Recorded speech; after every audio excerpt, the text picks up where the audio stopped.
something. It's like, there's just no match. It doesn't correlate. And this is a large part of our spiritual dilemma. Thanks very much, Susan.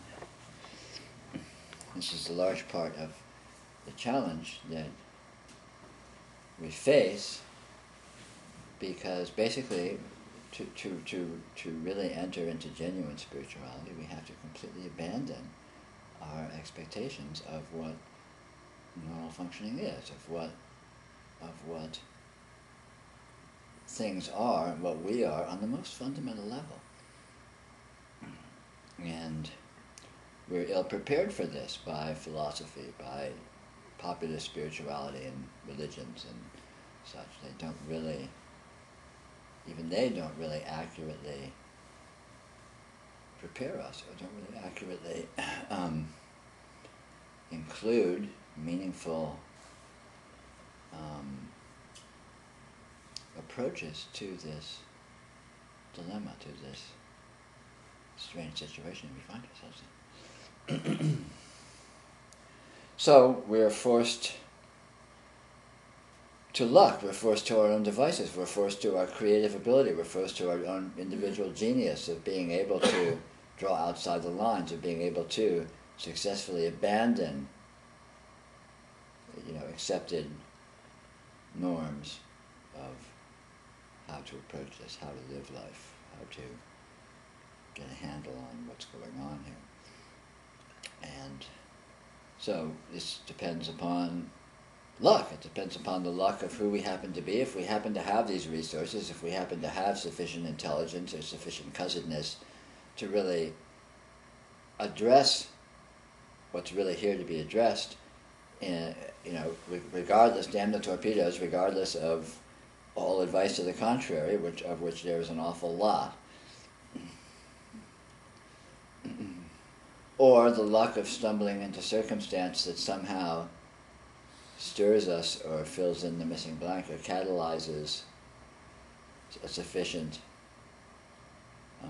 engagement with what is actually going on for us to be able to make that jump away from our expectations, out of the context of human definitions and ideas of everything, and really discover what is actually going on here, what we actually are, what this actually is.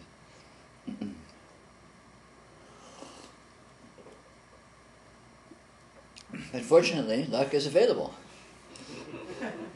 There is luck, there can be luck. The greatest luck of all is that reality is always present.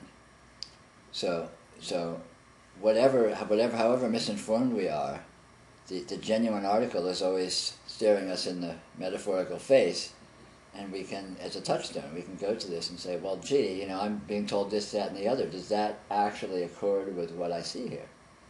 Because reality is not concealed. Reality is nakedly revealed. What this is plain to see. It's right here. We may not notice it because we're blinded and confused by our expectations of what we think it is, and it's really confusing that what we see doesn't seem to correlate all that well. Big disjunction there.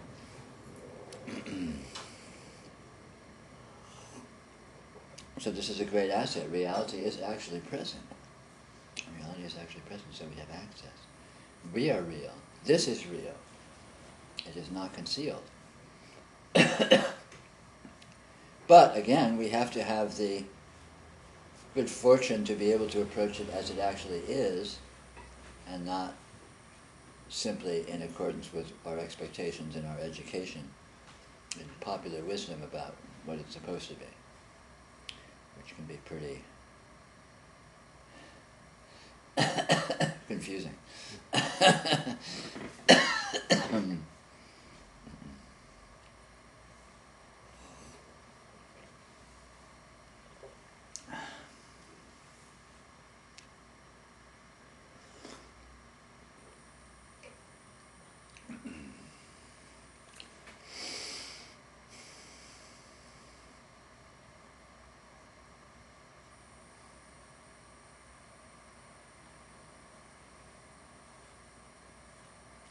Why don't we throw the floor open for discussion?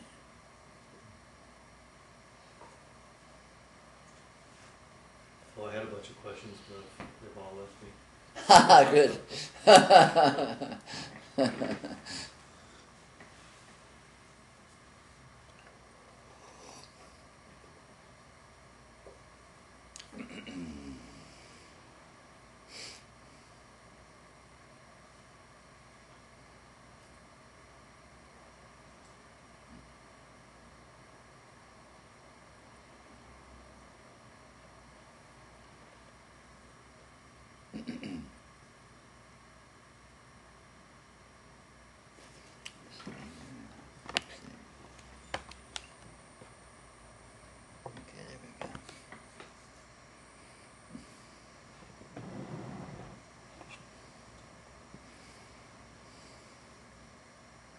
My own cameraman.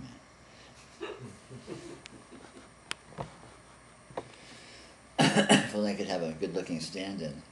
I should hire Bruce Willis or something to play Peter Brown. I don't know, is he good-looking? I don't know. Comes across on camera pretty very well anyway.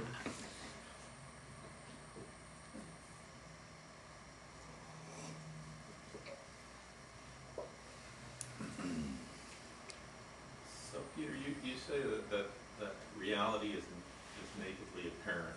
Yes, this is our great advantage. But the tendency to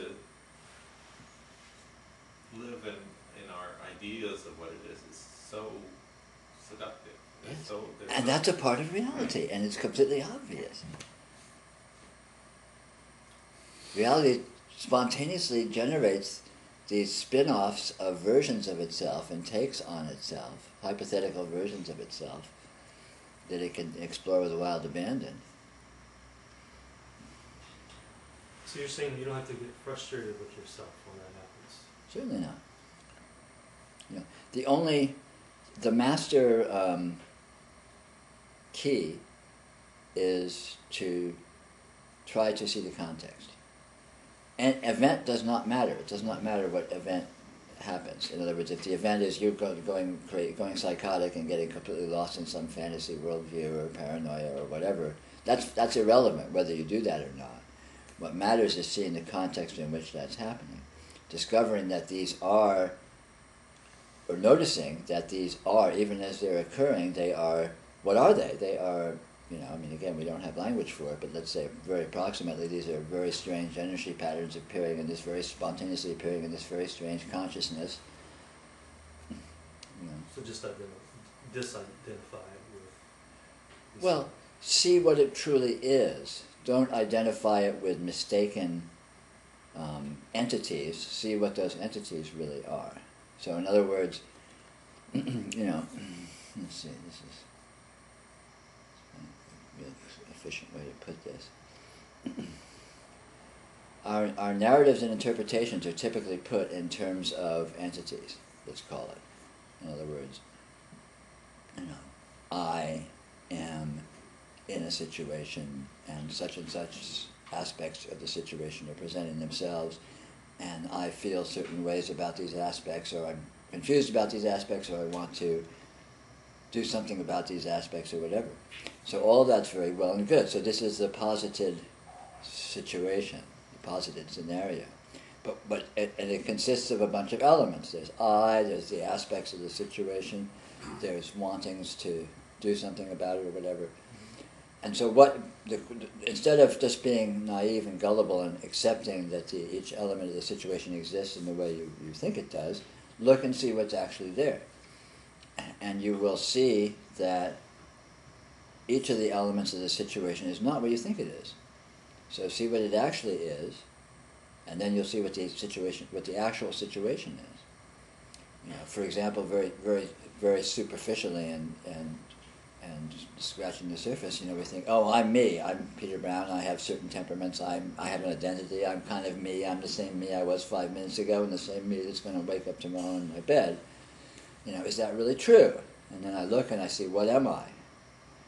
I'm an inconceivable field of constantly mutating energies and flavors and nuances that are interacting with inconceivable nuance, again.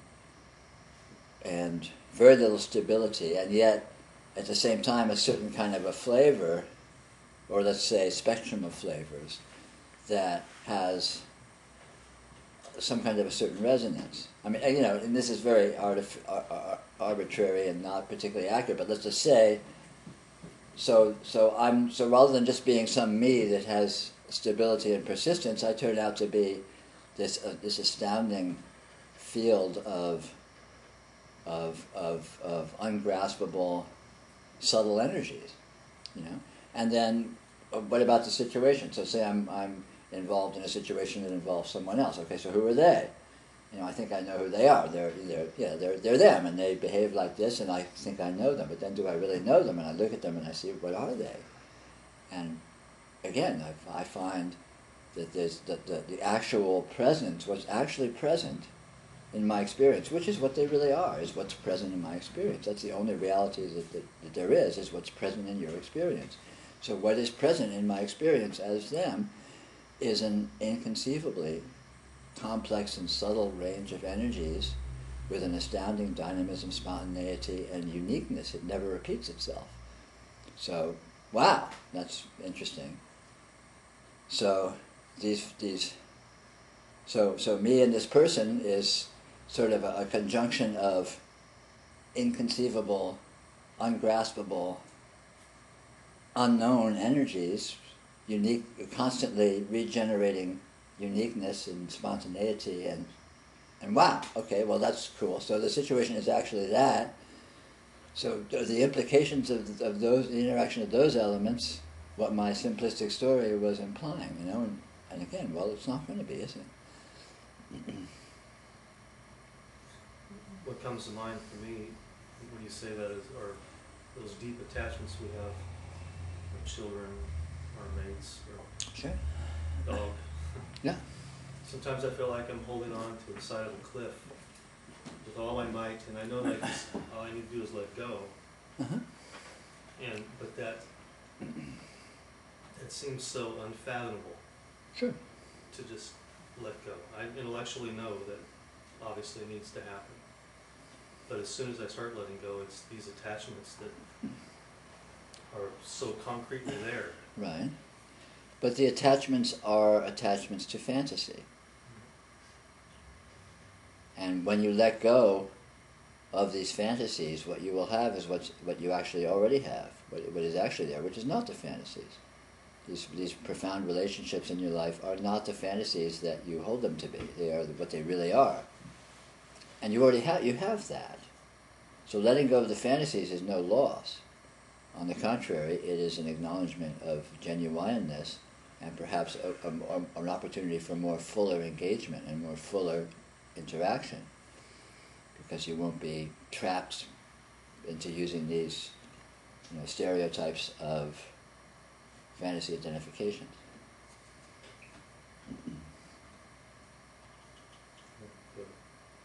And yet, I realize this can be threatening because we get attached to, we are invested in these fantasies as true.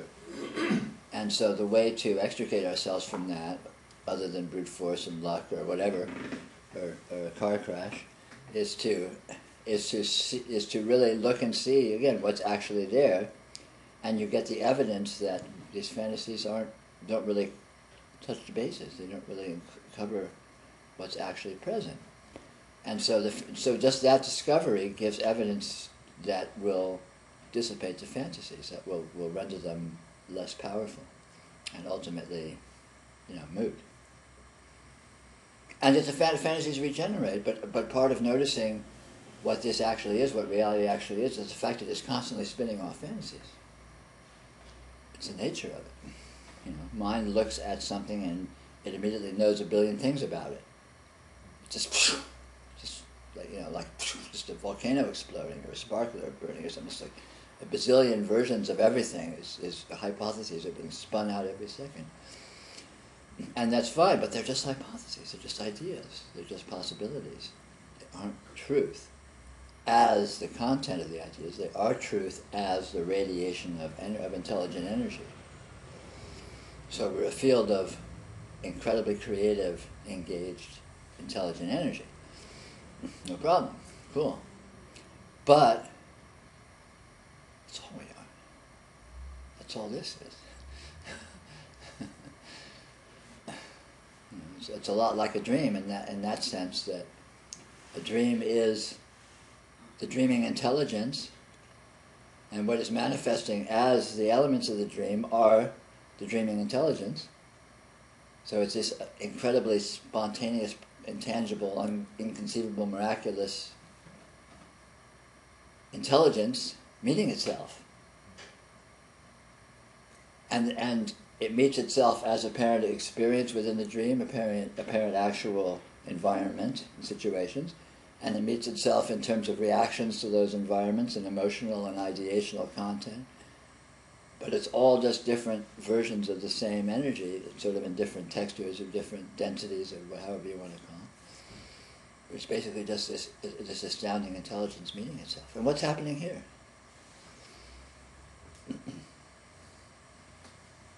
Same thing. What is it? What is it? But again, it's not a matter of saying it or describing it, but really seeing it. Just see it. And you are it, so it's seeable. It's self-evident. You can't grasp it. You'll never have a final version of it. You'll never be able to say what it is. But you can know it most intimately because it's right here. You are it. It's self-evident. And just be with that self-evidence. And it's nothing different than it's ever been. It's the same as it's always been for you. Your life, your experience has always just been this. It's just, be with it as it actually is, rather than moving into the ideas and holding them to be true. No idea is true, except every idea is truly an idea.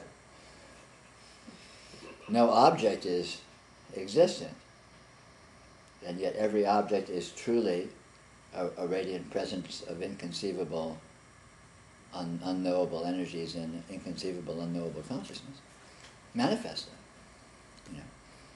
You look at me, what do you see? Because obviously it's in consciousness, which is what? Wow, who knows? It's pretty far out there. And what is being seen? An apparition. Made of what? Appearing how? There's light shining. How is this light shining? What force is doing it? When we really are honestly be with what is present, we are honestly with inconceivability, miraculousness, but not as some fairy tale, the actual fact of it, the actual presence of it, in the most concrete way.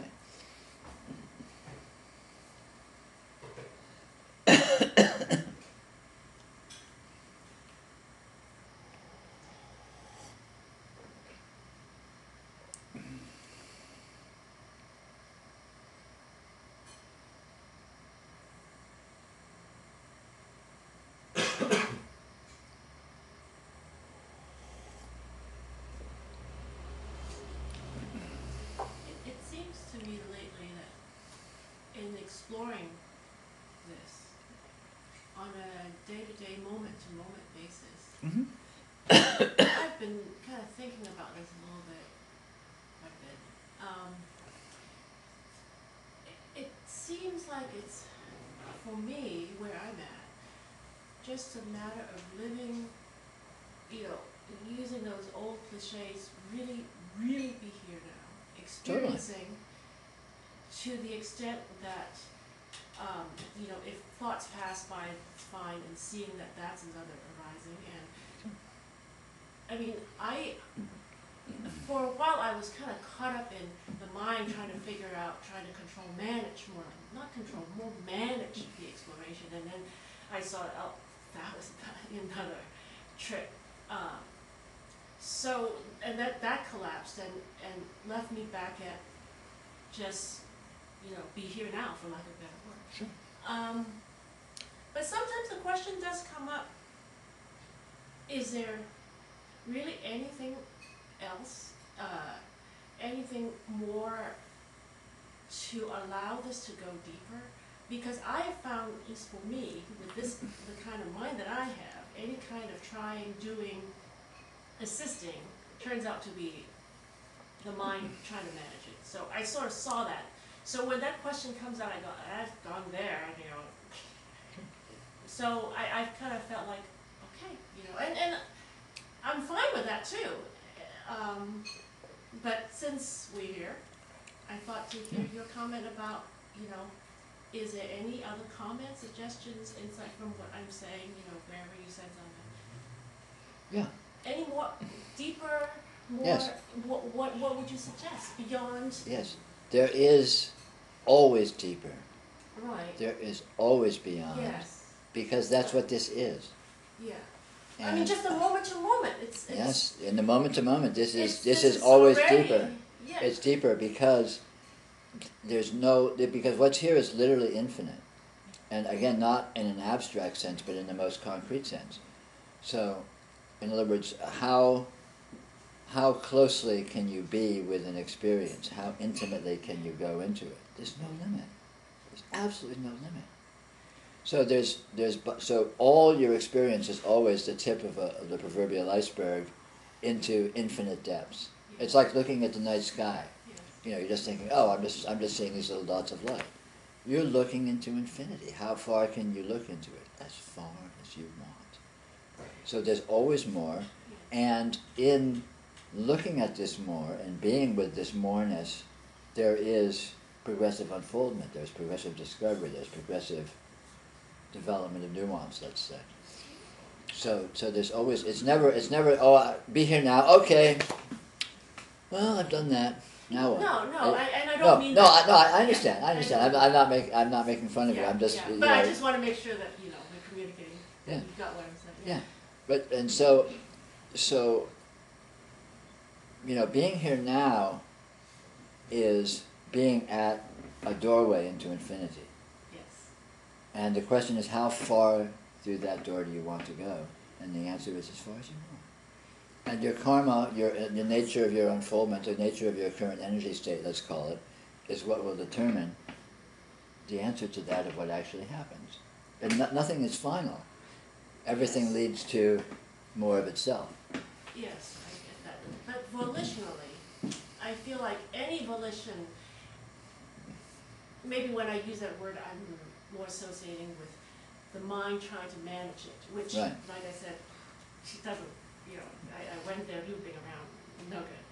So it's almost like standing at the door at the edge, but, you know, it's not an edge that, you know, it's a forever falling, you could say, but, Yes. and yet, I guess this is my mind really still trying to see what it can do. Right. But, and I, you know, and my own answer, and you know, tell me what you think, is the mind can't get in there to do it, obviously. So it's like, you know, what I call it, be still, whether be here now, you know. Yeah. But you that seems to be all I can do. Yeah, but it's not really true. I mean, you leave the mind behind in a very profound sense, but you are much more than the mind. The resources of the energy system that you are in the present moment is a vast spectrum, and the mind is a very small portion of that. And so you being here now means on every level of your energy spectrum, most of which is not mental, most of which is not conceptual. Right, yeah, as experiencing. Yeah. In Yes, and this actual experiencing, this actual energy presence is itself infinite, it's itself bottomless. And is also not inert, it's intelligent. Yes. It's all made of intelligence, Yes. it's all made of meaningfulness. So just sitting, being, is a profound engagement with infinity, a never-ending opening, never-ending openness. You just sit, and you've never sat that way before. You're experiencing absolute newness. You're boldly going where no one has ever gone before, every instant. Yeah. And when you just let yourself become aware of this, self-evident fact, this is the great adventure. This is it. You are opening to further depths every instant. It's like cultivating an active inner stillness. I mean, that's one way I seem to. No, that's more management again. You don't need to cultivate anything. The inner stillness is there, and the inner energizing is there. And inner all kinds of qualities are there that you can qualify as various degrees of active and passive, etc., but they're already there. Just notice them. You don't need to cultivate anything. You don't need to do anything or not do anything. Just see what's there, and you'll be surprised. Because you see what's there, and you'll notice, wow, and there's more to see. And you see what's there, and wow, there's more to see. It's like an endless attic that you get to explore. It's like, what's here? And you look and you find, and wow, look at all this great stuff. And you haven't even scratched the surface. There's more. And there's more forever. More forever. More. That's what we find when we look at what's here. Endless moreness. I guess when you say, noticing, maybe, what's the word, maybe that's where the language is reflecting where I come from in terms of, anything more active, to me, the mind kind of takes it over. Sure. So this noticing, going back to stillness is like, really, like, to me, maybe is my languaging. It feels like just be still and like sinking into the noticing, maybe. I mean, Sure. I'm just using words to try to see if I am getting what you're saying. Yeah. I'm curious about your perspective and what you might suggest and how you see this. Sure. Well, this is a trick, but it's not ultimate. It's not final. It's just a trick. And again, even going into stillness is a mental construction. Okay. But it's okay. But that's fine. In other words, if you're getting mileage out of that as a trick, no, it's fine. But if you see what I mean, if you do this trick of going into stillness and it's meaningful, it's like it opens a door for you. Cool, that's fine. But I don't even know until I give it a spin. yeah, I mean, the point is to play with your experience and to discover what your experience actually consists of, the range of energies that are actually present as your experience already. It's not something you need to do or make or go or find something that isn't there, hasn't been there all along. It's really just a matter of discovering what is there. Play with. I would recommend if you find yourself really being very mental about things, play with sensory experience. Play with texture. Play with light.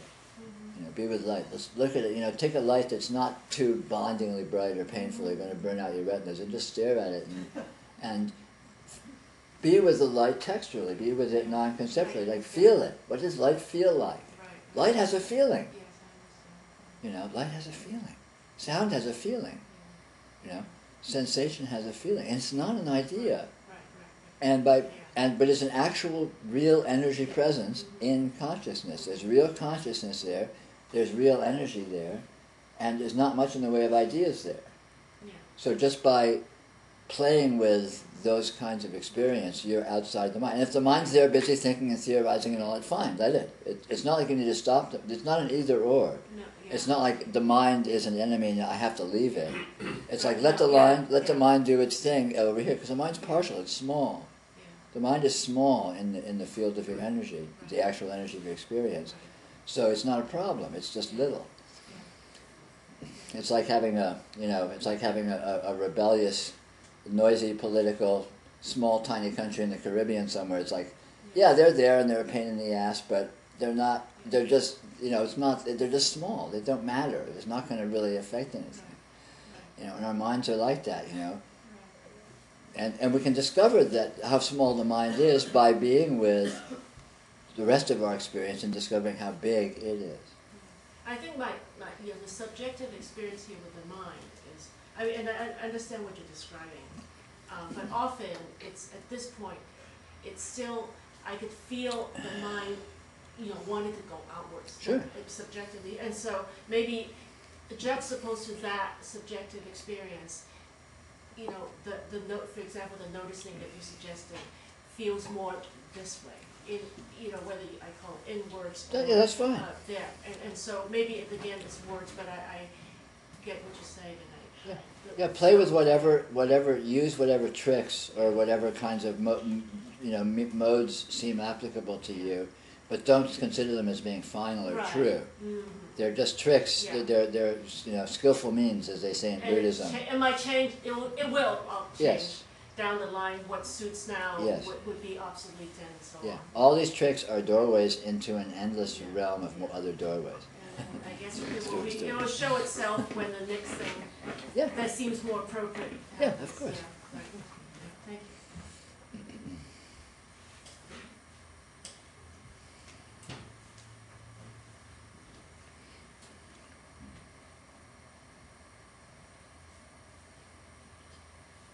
I have a question. Can you, or just, can you speak about the concept or where the concept of being more aligned with truth Mm-hmm. comes from? Yeah, sure. Well, Is there such a thing? well, you could, yeah. I mean, you can say that. That's actually a very central notion, because from a spiritual point of view, our dilemma is that we don't know what this is, and we get caught up in erroneous versions of it and erroneous descriptions of it that we hold to be true. And of course, since these versions of it aren't accurate, and we're trying to live our lives in accordance with them, there's a big disjunction there. And this causes all the problems in our life. So certainly, if we make a more successful attempt to discover what this actually is, and thereby abandon or have thereby abandon or have our erroneous notions, rendered less relevant, then we are aligned with truth.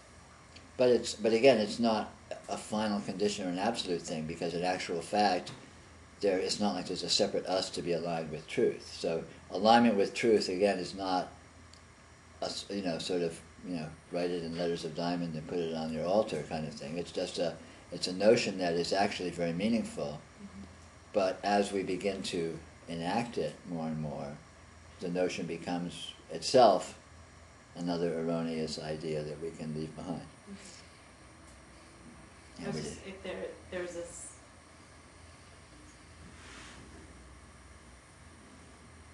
what looks like being more in line with truth. Yeah, sure. And tactically, it's always an excellent thing.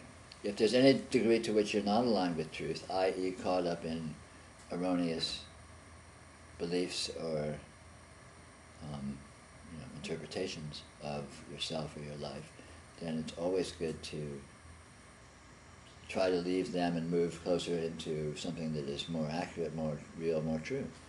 Certainly. It's always a good tactic to be moving in that direction. Which is just the infinite. Well, it turns out to be the infinite, and it turns out to be the unknown. Yeah. But even infinite is pretty good. But even unknown turns out to be inadequate, because in actual fact, this is very knowable. But it's the unknown in conceptual terms. It's the unknown in human terms. But we are not humans, and we are not conceptual. We are ourselves the unknown. So the unknown can know itself, because we are superhuman. We have resources that are inconceivable, and these inconceivable resources are perfectly equipped to engage what this is. In fact, it's doing that right now. That's what this is. It's just a matter of noticing that fact, discovering that is actually the case.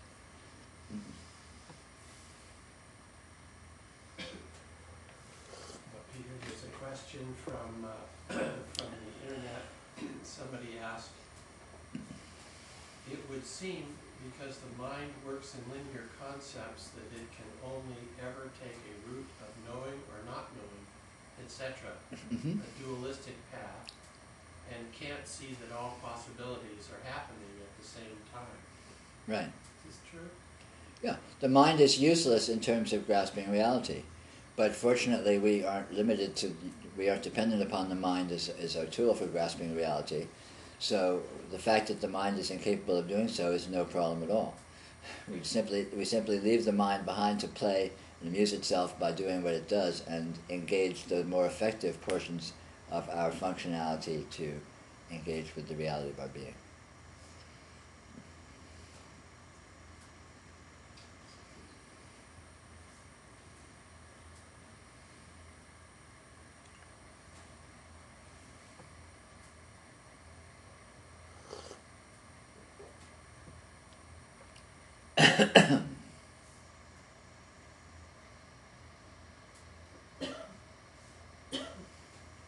Yet we are astounding beings. We are miraculous. We have inconceivable functionality. We have inconceivable intelligence. What we are, this is what we are. It's not something we need to aspire to or achieve or manifest. It's already the case. And if we notice this, we get to appreciate it. We get to enjoy it more explicitly. We get to discover what we truly are. And partake more directly of this astounding functionality. And look at the incredible complexity and subtlety of your body and the astounding knife edge of functionality of your metabolism that just is keeping instantaneously adjusting and keeping itself in perfect equilibrium within a certain range of parameters. How many factors, how many variables are being actively engaged? You're doing that. You are that. It's not like something over there, your body is somehow doing it. You're that. You are that force that is doing this astounding functioning, And not more profoundly, but exactly as profoundly, whether you're aware of it or not, you're actually doing all this too. You're putting every photon that you experience in your field of vision, you are the intelligence that's putting it there. Or I should say the intelligence that's putting it there turns out to be what you are. So all of this inconceivable complexity and functionality, what's doing it, turns out to be what you are. So you've got resources, you've got functionality, you've got inconceivable, superhuman nature. And this is the case, so it's realizable. You can notice that it's the case. You can discover that it's the case. And discovering it's the case doesn't make it any more the case or less the case than it was beforehand. But then you get to see what you are, get to enjoy it and appreciate it perhaps with a little more fullness. It's probably a pointless question, but why is ignorance the default? Why isn't that the default? Why isn't awareness the default? Well, ignorance isn't the default. Ignorance is just one of the modes of the metabolism of this astounding intelligence. This astounding intelligence obviously generates ignorance because it generates everything. And why does it do so? Who can say? It's obviously an aspect of its functionality, an aspect of its intelligence, an aspect of its metabolism. So it generates ignorance, and then it uses ignorance as, in some sense, as part of the mechanism by which it transcends ignorance. And arguably, by that whole bizarre Baroque process, something is gained, or something is developed, or something is matured that would not be done so if it wasn't that way. But who knows? Who knows? Clearly, what's doing ignorance is what's the same thing as doing everything else. So it's obviously part of the plan.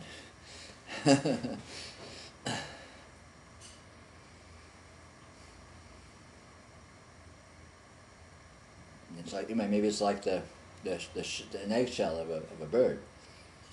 Why is the shell? Why does the bird have to peck its way out of the shell? What a lot of work, and a lot of them don't make it. They try and peck, and they don't have the cojones, and they die in the shell.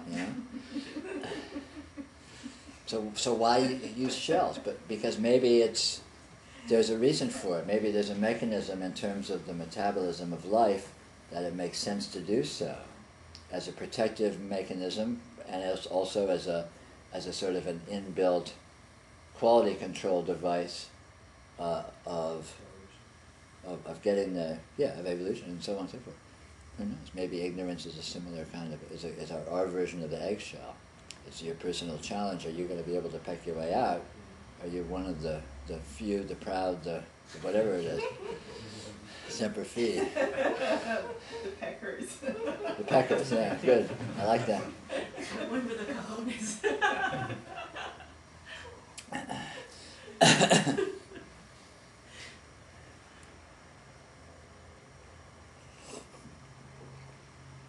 But yeah, who knows? But again, you know, the point isn't to sort it out or make sense of it. The point is to be with and see that you are surfing the cutting edge of this astounding functionality that is doing all this. And then you're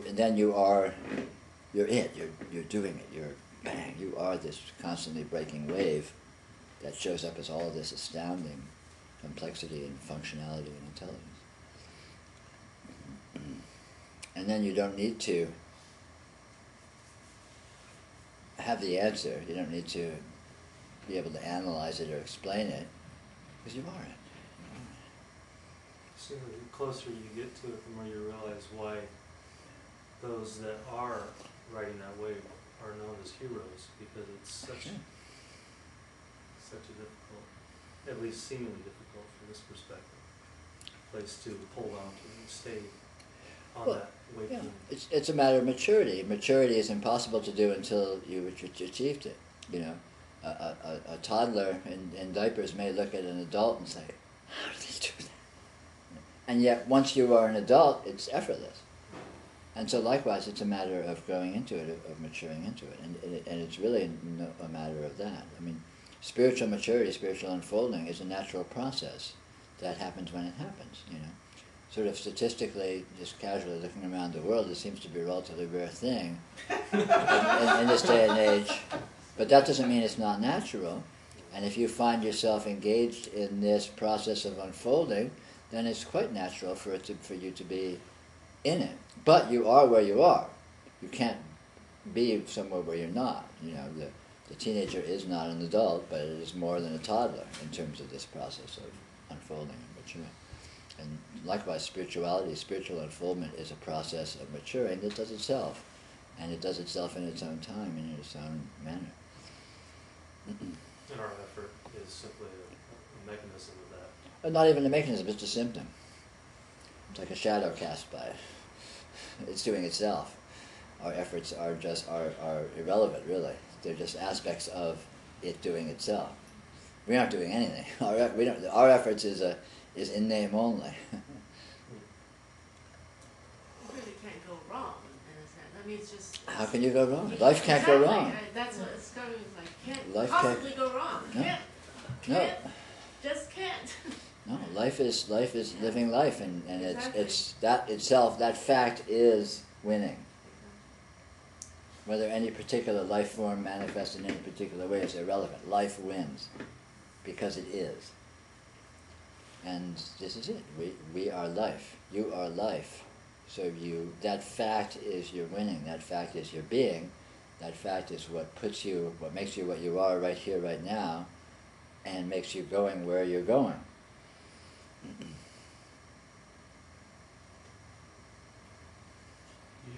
Here's another question from the internet. The question is it normal to stop caring about people and the body and be detached from emotions and thoughts after seeing reality? And it goes on to say, everything seems so dreamlike. Does it change over time when this integration happens? Yes, but yes to both.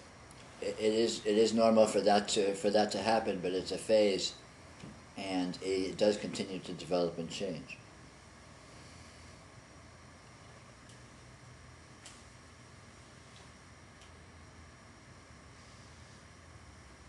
You know, the process of unfolding can be very startling at times, and it moves through different sort of paradigms or apparent paradigms of what seems to be going on and what we feel ourselves to be and what we feel our lives to be, and it can go through these periods where life seems completely unreal and dreamlike, and we're unreal, and we might seem to be the only thing that exists and nothing else exists, and therefore nothing else matters. Kind of a megalomania thing.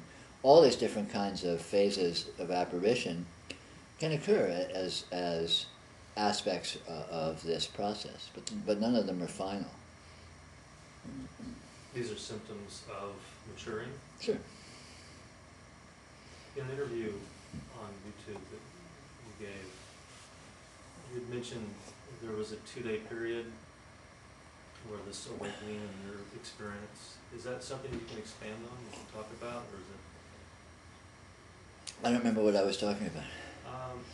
Well, you talked about your illness, Right. and after about a year, you said there was a kind of unfolding, an awakening. Oh, yeah. And you said it was over a period of 2 days, and it seemed. Well, it was actually, no, yeah, actually, I don't know what I said, but what actually happened was virtually instantaneous. It was a period of about 5 seconds, maybe, and it was a kind of a last. It was, you might say, a last straw. I mean, for me, I don't know that my experience of unfoldment is typical or not, but for me, it was, you know, the real fireworks portion of it lasted about 24 years. There was an event when I was 22, which was a shocking revelation of reality to me, which completely threw me for a loop. I couldn't handle it in any sense. It literally drove me nuts. I was in a mental institution for 5 weeks and was pretty dysfunctional for years afterwards. Of course, I'd been fairly dysfunctional before that, but welcome to the human condition. But so anyway, there was this one catastrophic event when I was 22, and then for the next 24 years or so, I grappled with that and floundered around and did various things and underwent various experiences and so on and so forth. And anyway, the kind of the last straw was this one day in 1997. And I was sitting in a chair. I remember it very well. I was sitting in a chair in my living room, and I think I was thinking about something. And Living rooms are important. wow. And I don't really know what to say about that, but it was just a point of a realization that there was absolutely nothing unresolved. You could call it an entry into real time or something if you wanted to be poetic, but I don't know if that's particularly valuable. But you know, I don't know how useful it is to talk about other people's realization experiences, because again, the idea isn't to get the process is not one of getting an idea of what it is and then somehow finding your way to that. The point is always to be with your present experience as it actually is, and let yourself really be engaged with what it actually is in the context of knowing that it is not what you're used to thinking it is. And then, this is not what I think it is, but here it is. And so that here-ness is, you know, I'm here, it's here, you know, there's nothing but here-ness. And so that's sort of the, you know, the central column or the axis of the whole deal. It's just this here-ness. And not in a formulaic sense or be here now or whatever, just really being with the actual fact. What's the fact here? What's the fact? Well, what is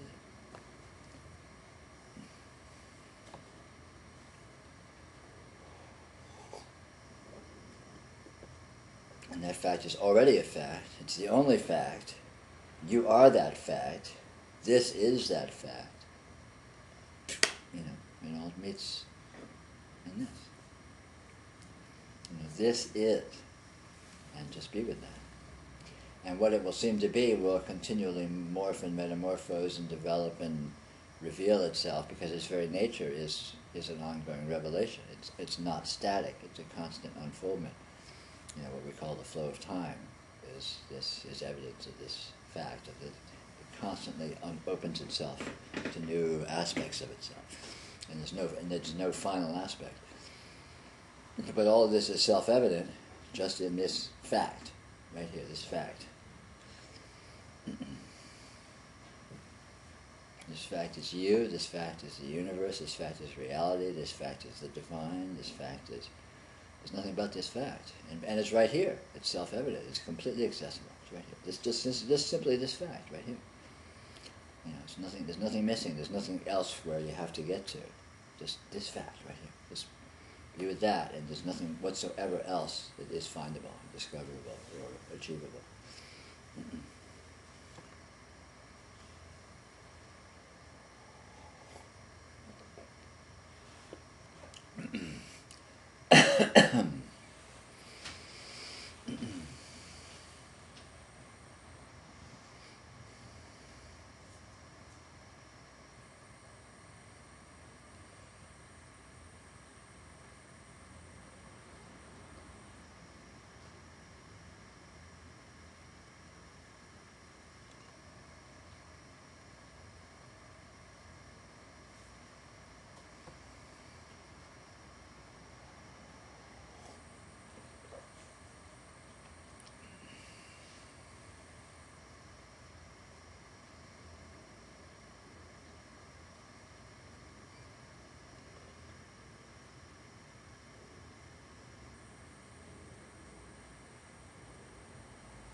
imagine people listening to this MP3 later. Fast forward. Fast forward.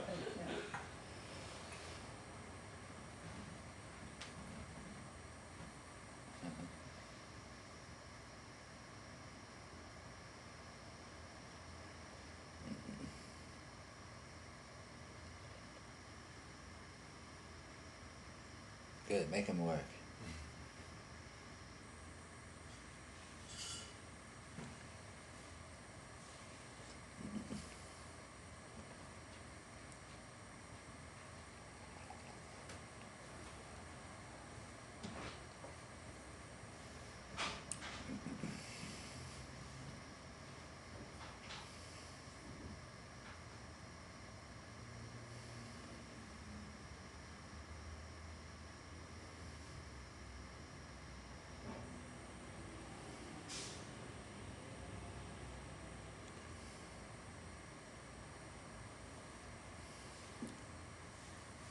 Can you imagine what modern Christianity would be like if they had MP3 recorders back in Jesus' time? Why don't you tell us a little more about that? No. More answer to that, no. You may not have a Vatican. I probably could have been a lot of this sort of silence going on. Parent silence.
came out of sleep, I was feeling the energy that was right there.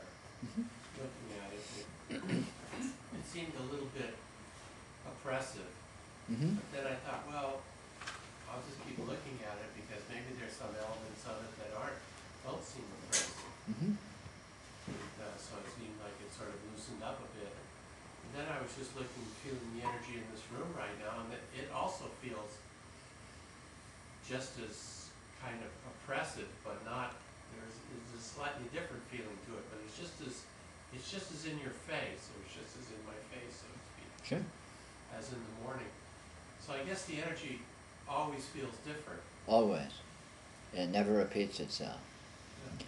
And it also, and the fundamental one of the fundamental characteristics of it is that it is fractal in nature. So, even as it seems like something, it is always more than that. So you can't ever find what it actually is, even though it's always unique and never repeats. Even in the instant as it is exactly what it is, you can't find what that is. You can't say what that is because it's not centralized. It's not simplified. It's not coherent.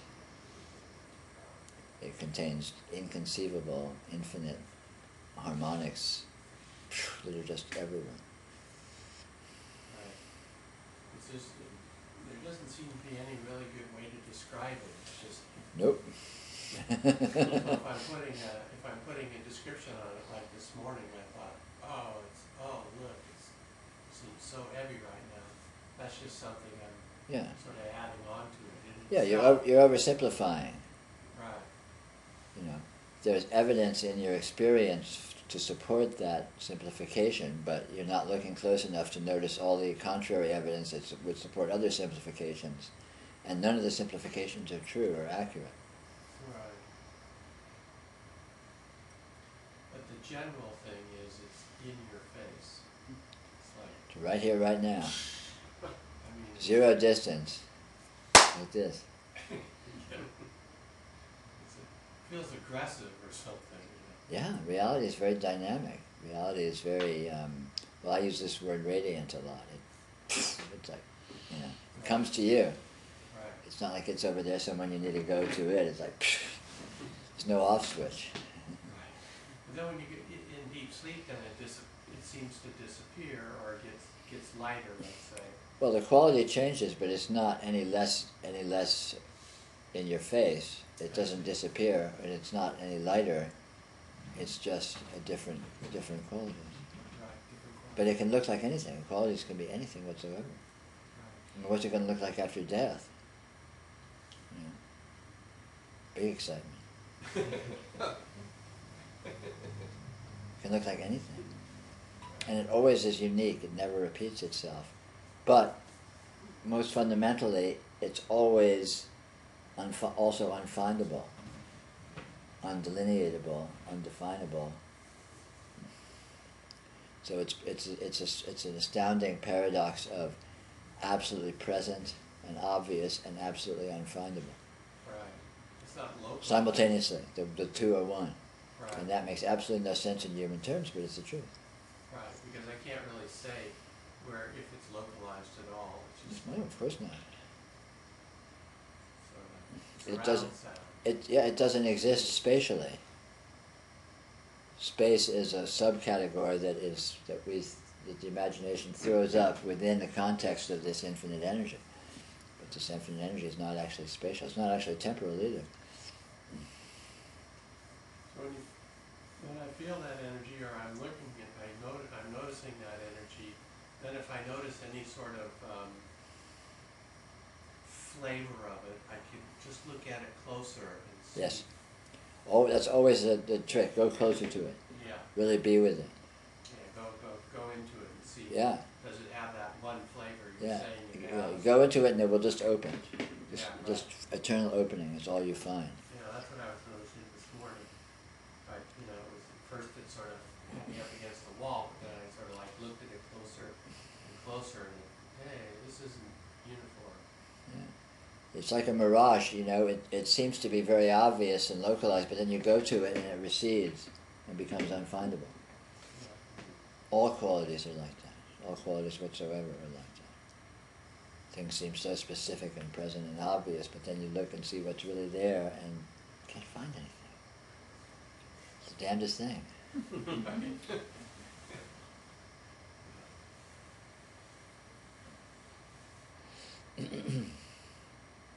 Seems more obvious in the area of sensations and sounds. Visual seems to me hard to penetrate, for lack of a better word. Sure.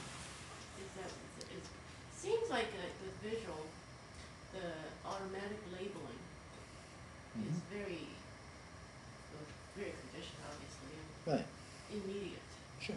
Whereas with sensations and tactile, somehow the labeling is not, it's much, it's like it's not even there, or if it were there, Right. it's much easier to bypass that and get Sure. into the actual. But yeah, and don't worry about labeling if labeling happens, but still what is actually present is observably infinite. And so even as you're labeling, oh, this is this, that's that, this is this, you can still go look at someone's face. Look at someone's face and see, what am I seeing? Well, you're seeing exactly, it's very specific, it's obvious, it's exactly what you're seeing, but then you look more closely, what exactly is here? How much information is here? It's literally infinite information. Like, what color is someone's face, you know? How can you say this, you know? So many colors, you know, and you look at any one of those colors, and can you say what it is? Even you can't even say that. It's, you know, everything that seems so obvious and specific, on really close, precise examination, it's like, well, it's right here, but where is it? I mean, it's very strange. And again, this is counterintuitive to our normal human logic. But it's quite obvious and self-evident if you apply yourself and look and see.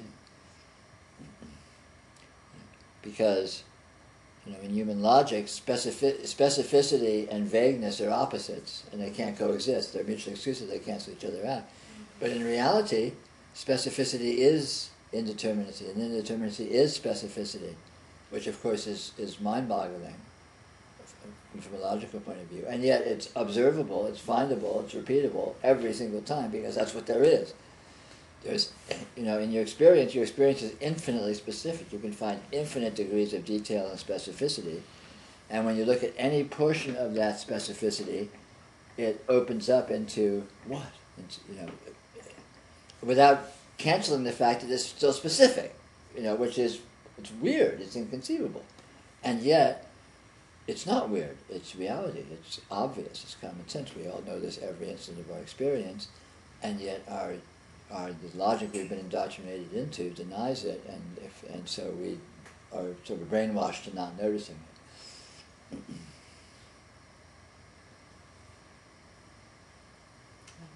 seems more, to me it seems like everything is very homogeneous, very just non-existent is a kind of a feel of it. I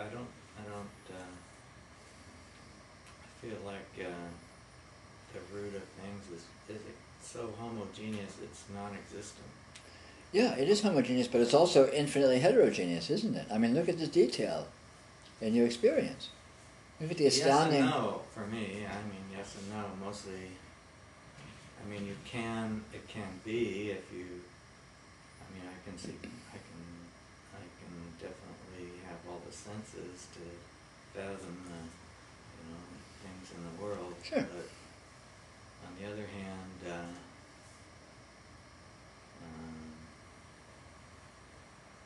on a more of a feeling level, it feels like everything's of a homogeneous, equal nature. Sure. Yeah, all of that's there. Homogeneity is there, heterogeneity is there, specificity is there, indeterminacy is there. You know, it's unresolvable into a single quality or condition or aspect whatsoever. You know, even that attempt always recedes. You know, looking for it, you say, oh, this is it, where'd it go, you know? It's very, very strange what this is, very, very, very strange. And yet it's not strange that it is this is actually absolute normalcy, this is what we are, this is what reality is. What's really strange is our ideas that it shouldn't be so or that it isn't so, our ideas that things should be fixed and cut and dried and we can get a handle on things and all of that, which is a total fantasy. Nothing like that in reality.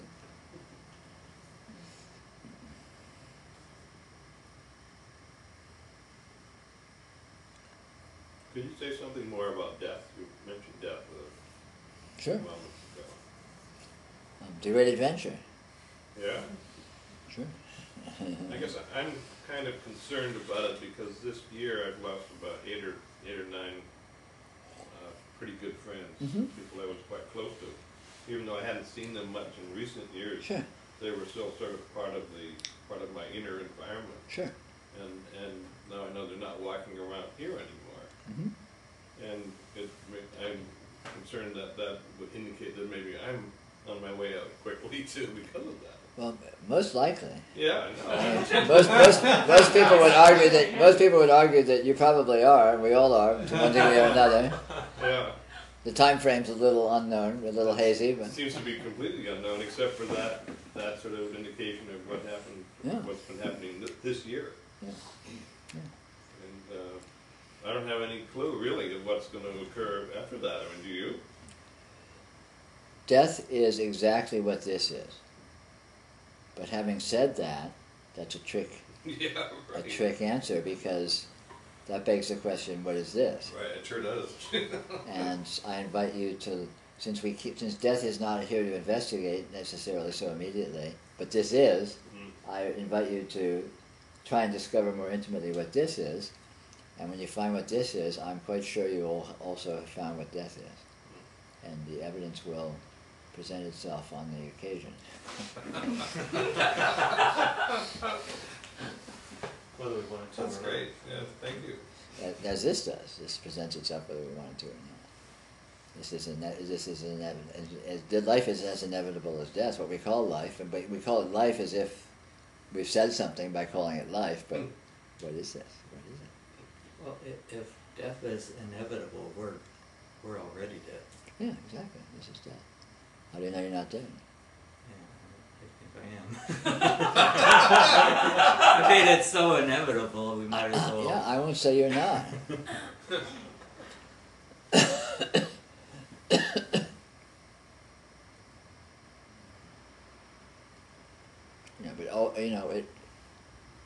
The only thing we can ever really investigate anyway is this. So the only real relevant question is, what is this?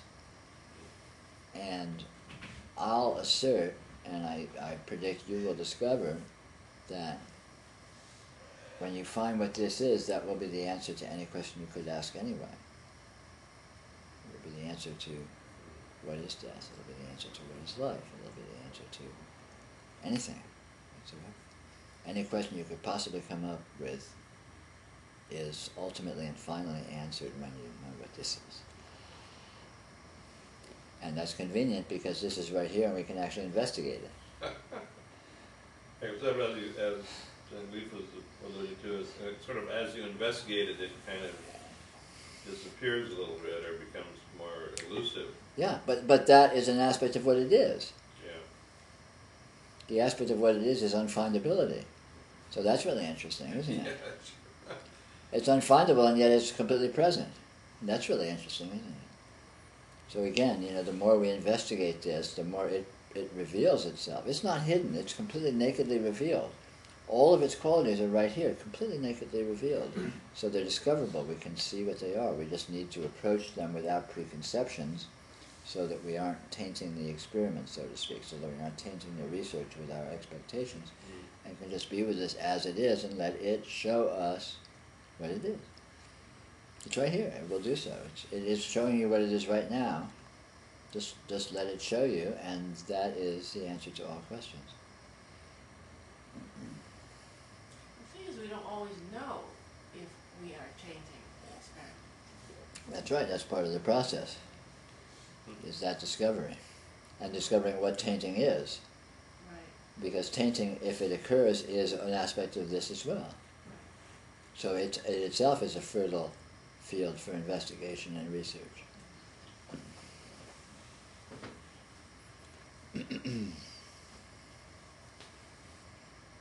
What it is until you see it, you don't. Right. And that's very interesting because that's this too. Yeah. Not seeing it is this, Yes. Yes. very That's all- specifically. yes. And that's very interesting. What's up with that? How does that work? You know, check it out. I mean, I don't. But this is not a category of thing that you wonder what it is and you look and you see and you get the answer. It's not like that. You wonder what it is and you look and you see and what it is reveals to you that the mode in which you were looking at it was silly. Was silly. Yes. So you're thinking of looking at it in terms of tainting and you look at it and you see, oh, tainting isn't relevant. And you look at it in terms of any quality whatsoever, and you discover that, oh, looking at it in that way is not relevant. Right. And the irrelevancy is replaced by what is relevant, but which cannot be said.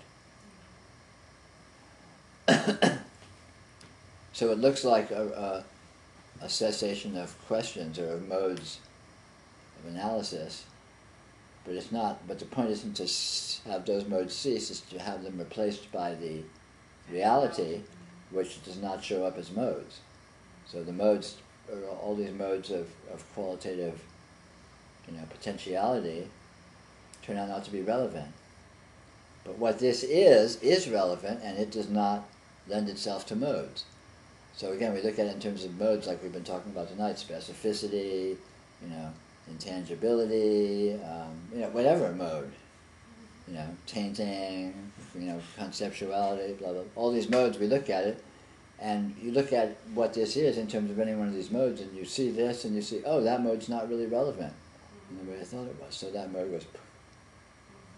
And you look at it in terms of another mode, and that mode goes. And you're eventually left with no modes. But this. And this is not a mode. There are no modes. And so all of these modes that we naively suppose have some relevance, they turn out to be completely irrelevant. Turn out to be complete fantasies. They just had nothing to do with anything.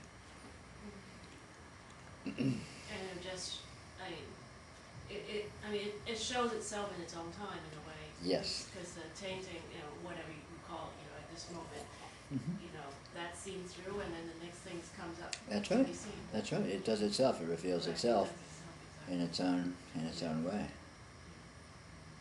It reveals itself to itself, and that's all this is, and that's all this has ever been. Is it revealing itself to itself? Because what is seeing your experience is it. What is being seen is it. So this, your very experience, is it revealing itself to itself.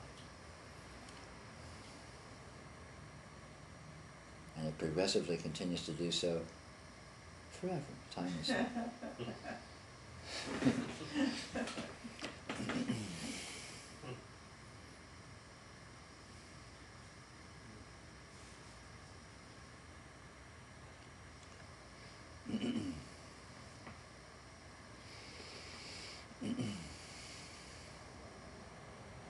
There's a question on the internet here, Peter, and this person says, are we going to the pub tonight? If it's the person I think it is, the answer is yes. Yes. It is that person. I was wondering where they were. I hope they would correspond. Anyone else is invited, of course. Are there pubs here? Like open past- There is a pub. Which one is it, the Kensington Circus pub, is that the one? No, on Solano. Halfway up Solano, a little above Bart. It's called The Pub. It's like in a block. It's like half a block down from Safeway, on the Is that same a side of the cigar street. smoking place? Yeah, but only in one room. In the other rooms, there's no smoking. Oh, okay. But hey, every Silver lining has a cloud, right? Superpowers. Oh. Well, anyway, why don't we let that be it for tonight? So good night out there in computer land. Push the stop